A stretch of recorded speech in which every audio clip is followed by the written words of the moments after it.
each one of you, of course, mentioned authenticity, and we'll come to that and the question around AI. But before that, I want to talk about the platforms themselves.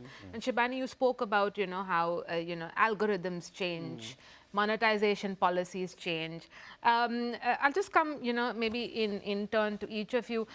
Which platform do you find, Ankush, is, the most sort of suitable for creators today, with the most sort of creator-friendly policies, or something that you find less challenging compared to others?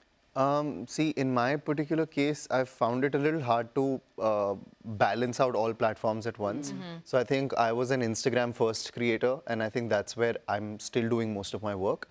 YouTube also, I'm very, I'm not as regular as I would like to be, because like now that I've established myself in beauty, I want to go into like proper long form beauty content, and I think YouTube is the right way for that. So I think it completely depends on what kind of content you want to make. Like, is your skill set more supportive of the short form content or the long form content? Ideally, it should be both for you to sustain yourself in the long run. But I think right now, most of my focus is on Instagram. This year, I want to balance it out a little bit with long form. With long form, because do you see, is that because you see, of course we've been talking about how everything attention spans, everything is shorter. Yeah. But do you also see a lot of takers for long form? Is that why you're sort of going to be channeling some of your energies into that as well? See, I feel I'm done chasing virality, because I think virality can only do so much for you. I think beyond a point for people to take you seriously, especially in beauty, like if you want to be a key opinion leader, I mean, there is a lot more I can do than just make like a 90-second reel. Sometimes that's a whole new audience to unlock. So I feel like as a creator, if I can serve them this and that both, that's a win for me. And I feel like I'm also, currently I'm more inclined towards making like long form beauty content. So I think this is more of a personal decision also, because like, I'm not going to stop doing reels because that's what's getting me all the business. But for me to diversify, for me to expand my horizon, that's my logical next step. Is that a experience that you are also going through, Shibani, where you're doing more different formats or thinking about formats differently, platforms differently? I am, Delshad, because I feel like, as Ankush said, that given that there are going to be, like every month, there are a bunch of new players who enter the market. I think at this stage, and once you've been in the business long enough as a creator, you want sustainability and longevity more than virality, because virality can take you so far, but that's not the only thing that's driving your relevance and your positioning in the market. Ultimately, it's about how strongly you've established yourself across the mediums as a brand in its own capacity. Like, if you look at actors, for example, they don't have to have a super hit movie coming every 2 months for them to be considered stars. But they have established that legacy for themselves so that, they are taken seriously, they are taken as celebrities and are given the opportunities or platforms that, maybe a celebrity of their stature who has credibility is given. So I feel like that's something that that's the tangent I'm also on. I feel like, as Ankush said, I'm also an Instagram first creator. Like, I think a lot of my business and revenue and my numbers are a lot bigger on Instagram as compared to YouTube. But I realized YouTube's algorithm is a lot more easy to manage. I feel like Instagram's very confusing sometimes because the algorithm is very rogue. Like, you don't understand what, like, I may put a video today, it may go really viral, then I'll put the same video 2 days later and it won't even get me 10,000 views. And that's really bizarre because I didn't do anything wrong. Everything is pretty much exactly the same. YouTube that way is a little more consistent, a little more predictable, and all you need is to post long form, short form. The monetization aspect of YouTube also somewhere gives you a little bit more autonomy when it comes to earning through your content without actually relying on other people and brands paying it to you. And there is no time limit, I guess. That's one of the reasons why, if your subscriber base goes up, you... But even YouTube is now promoting shorts a lot more. But I feel like it doesn't get in the way of long form content 100%. because of that. Shorts, maybe there's a predictable scaling. Like, the fact that I've been regurgitating my shorts from Insta to YouTube has gotten me more than 3,000 subscribers in less than a month, which is weird because I'm not doing anything new for YouTube. There are times that I post a video which has the Instagram watermark also. And yet it does well. I have an answer to this, like a solution, because like I have been doing both of these platforms from years, so I just know about this thing. It's like YouTube is like, you know, people in audience mind. It was like you know, the proper source of entertainment was YouTube, and Instagram was more like knowing media, others. Yeah. So it was like YouTube is not basically promotes comedy more. I have seen that. YouTube promotes comedy more, and Instagram used to promote fashion and beauty ethics. more. But nowadays it's like people are, you know, more engaged in brain rot and everything. So reels have also started emerging as a comedy basically. They're also promoting comedy. So it's like and then, you know, one more thing which she said, it was like serious, the audience taking you seriously.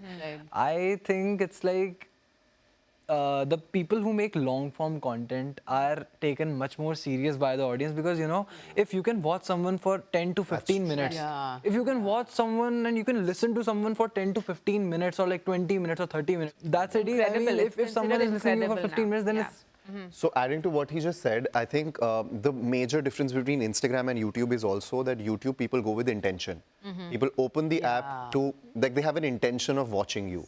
So that's where more loyalty comes into the picture, I feel. Instagram is also something that people use for their own selves, like they'll put a selfie, they'll upload it, they also want to see what their friends are doing. If your content reaches their feed, if they like it, great. But YouTube is the kind of platform that you go to watch someone specifically. You know, it can be easily seen by just opening the comment section. It's like in Instagram, people will judge you a lot.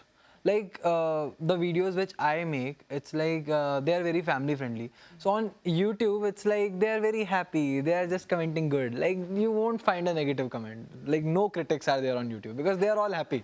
They're just watching. They're very loyal. No, I mean, I'm not for everybody. I don't know. It's like, not for I mean, everybody. for me, because my content doesn't have anything to hate about. No, fair. But you still have Hate on haters my- on Instagram, you're saying. I don't know. I just don't have it. You should be very happy. But I because was. This means Instagram is showing your videos to even people who don't follow you, who are probably no, coming he's and talking about leaving those YouTube. comments. No, YouTube, his audience is very loyal, he's saying, and they're very nice. Yeah. YouTube, I've gotten a lot of hate on YouTube. Same. A lot of hate. And I get shamed for random things, you know, like buddhi bol deng. Like, you know, it's not about the quality of my content also. It's like, oh, buddhi dekho, buddhi. Like, acha, tumhe aur, matlab, you know, it's like you're just objectified. Like, I feel like the audience is brutal, but they are. I do agree that YouTube is a lot more kinder and forgiving.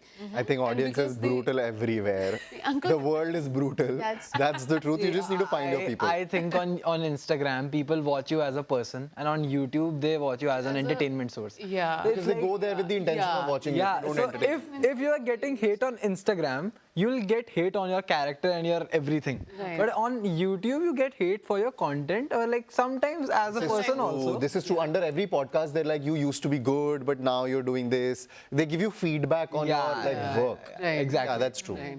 Everyone's an expert.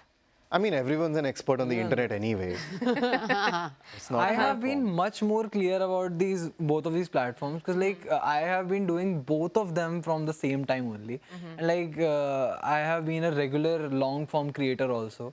So I just know that, you know, the people who are meeting me like, oh Raj, they are watching me on long form only.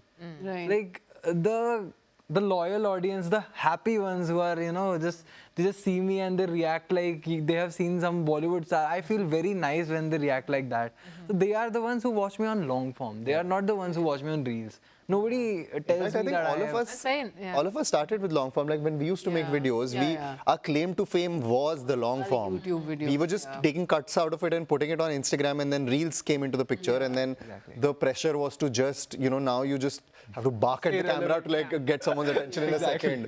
Because वो 5 seconds से 3 seconds से 2 seconds अब Instagram आपको बताता है कि first 3 seconds में कितने लोग आपका video देख रहे हैं और what is the audience attention. At initial stage, at reels, we would just, we can just second, 15 seconds, 30 seconds. Yeah. And now बनाओ it उसमें is, content. it So was you had to very just hard. bark at the camera and just grab people. This is why all creators talk very fast and they talk very loud. They're always screaming because you have to scream into the camera to 3 get seconds. the attention. There are times when I do question, why am I being so hasty? Like my language stops languaging after a point when I'm shooting. why has this happened? And I'm like, You don't sound like yourself in your yeah, head. but I'm so like desperate to just get it out. And get the punchline out in the first 3 seconds. Yeah, and I think it is because we are catering to these attention spans, which started with 15 seconds, and now they're 90 seconds.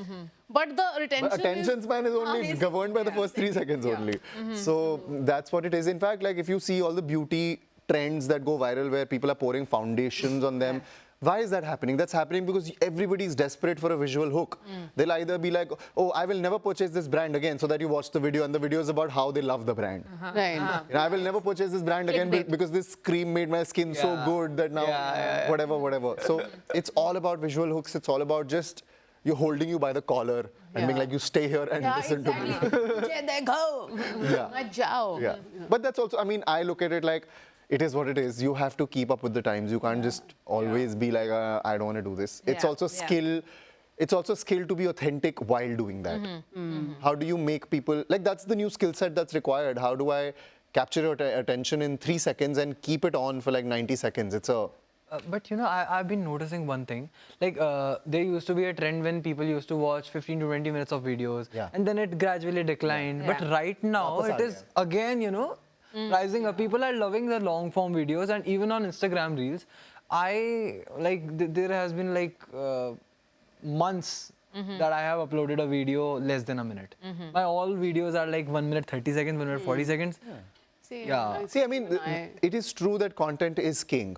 Like, I mean, one thing that has been proven again and again is that if your content is fantastic, even if it doesn't follow like any of these rules, there is a good chance it will work. But it has to be like fantastic to like blow up everything. But other than that, yeah, there are these things about attention span, etc. But I personally think long form content will not go anywhere. Yeah, it won't because people, this is the new age of entertainment, right? People are not going to stop watching movies. People are not going to stop watching vlogs. People are never going to stop watching like beauty tutorials. It's something that will always be a part of your whatever entertainment, which is why I want to be like a YouTuber now. Yeah, me too. I'm also thinking of making long form content. It's also more nothing else, just talk about life. As a creator also, no, sometimes you reach a stage where you're like, this is on autopilot. Reels are on autopilot. I'm already, I know how to do this. I will keep doing this. And the trends will anyway keep changing. I'll have to keep adapting. Absolutely. At what point do you stop, take a deep breath and realize what is the kind of content I want to make? Yeah, and who are you and how you want to put yourself out there in the long run on the internet. Because there's a taker for every kind of content. There are creators who've never given into the short form. And they're still thriving. They're still thriving. They're not making reels. So I'm saying that if you want everything, you'll have to do everything. But if you decide that I only want to do like beauty tutorials on YouTube, you only do that, focus on that. If your content is great, your audience is not going to leave.